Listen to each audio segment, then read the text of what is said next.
Coach Shane here from Rise Above, and I'm here to teach you how to do a kettlebell push-up. This is going to be a double kettlebell, so you're going to want two of them.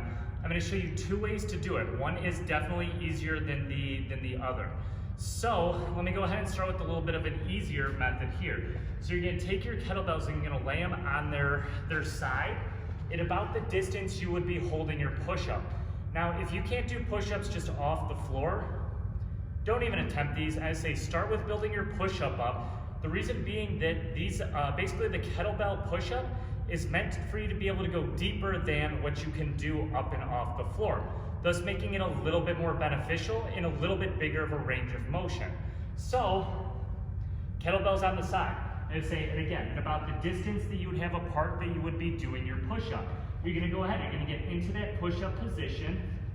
And before I continue, I guess, if you're doing a push-up off the knees, you probably need to progress to a two-footed push-up before you actually move on to these. Can you do these push-ups off your knees?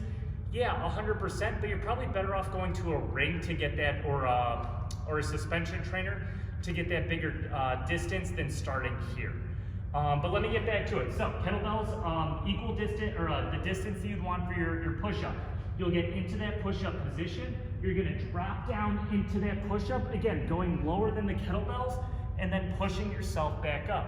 If you're not going lower than the kettlebells, you're just doing a regular push-up off the floor. It's no harder than that. What makes it harder is going below those kettlebells. Now, I say you could at some point reach a point where you're going all the way to the floor with the bells turned on their side. This is when you can actually take the kettlebells and stand them up like this and do push-ups off the handles like this. This is a little bit harder than the last one, but still doable.